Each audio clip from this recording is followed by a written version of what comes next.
namin kailangan pang dumayo sa Fusion Alley para matikman yung mga trending nilang pagkain. Dahil dito sa Bulacan ay meron na ring Ilocos Empanada. At yung trending na steak, sa halagang 169 lang, ay meron ka ng 7 to 8 slices ng steak. May kasama na rin smashed potato. At grabe, hindi namin alam kung saan namin nilagay mga kinain namin. Ngayong araw mga ate, nandito nga pala kami sa may Plaridel. May nagre-request kasi sa inyo na dumayo daw kami sa Fusion Alley. At dun nga daw kami mag-food trip. Kaya lang hindi nga namin alam kung saan dun yun sa Manila. Kaya dito na lang kami pumunta sa may Plaridel Food Park. At dito nga lang ito sa may Walter Mart Plaridel. Hindi nga namin alam kung anong oras yung bukas dito. Basta hapon kami pumunta, 4:45 to. At yung mga ibang stall ay sarado pa, pero marami na rin namang bukas na. Ang dami nga rin mapapag-food tripan dito mga ate. Eto nga, may nakita pa nga ako ditong lechon. Abay, mamaya ka nga sa akin.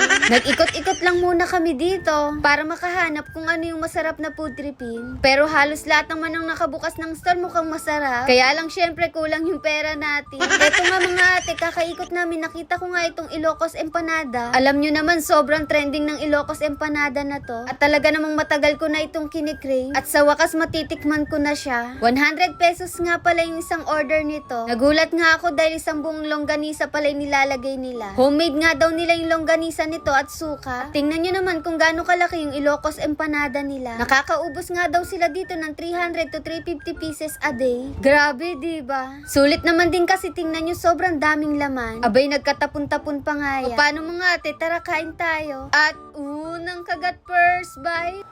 Paso agad. Ikaw talaga ate ay hindi ka na nadala sa pagkain. Para ka kasi laging inaagawan. At in fairness mga ate, masarap nga siya. Kaya naman pala maraming nabili dito. At talaga namang madami silang nasosol. Etong si ate Kat nyo, kinutsara nga yung laman. Sobrang init pa kasi talaga. Abay, pasong-paso talaga yung mga dilat bibig namin dito. Sunod namin itatry itong steak. Abay, tulad sa Fusion Alley, meron din palang steak dito. Eto mga ate, 169 nga. May mashed potato na siya, 2 string beans, tapos may gravy na din. Malambot yung pinaka-steak niya. Medium rare kasi yung pinaluto ko. Pero wag kayong mag-expect na sobrang lambot na para bang natutunaw na sa dila natin. Saktong-sakto lang siya para sa price niya. Masarap yung gravy at mashed potato. 7 to slices nga pala yung steak na to. At yun nga daw sabi ni kuya, depende sa kapal ng steak. Sa pagkakatanda ko, pwede nyo nga rin daw dyan i-partner yung rice. Dahil diet nga tayo, kaya mashed potato yung pinili ko. Ate Ayan, diet ka ba talaga niyan?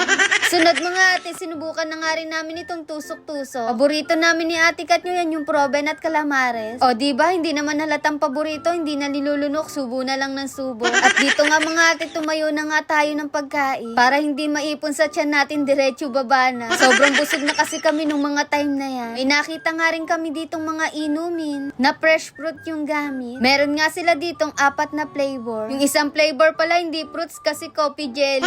Pinili nga namin yung dragon fruit. Never pa kasi nakatikim nito si ate Kat nyo, kaya yun pinatikim ko sa kanya. At ayun mga ate, masarap nga daw at refreshing. At sabi ko nga sa kanya, tirahan niya ako at gusto ko rin matikman. At ayun mga ate, shoutout nga pala sa mga nakakilala sa atin dito kanina. Enjoy naman nga namin yung pagkain dito. Kaya ayun, craving certified na naman yung mag-ate. At ayun lang, bye-bye!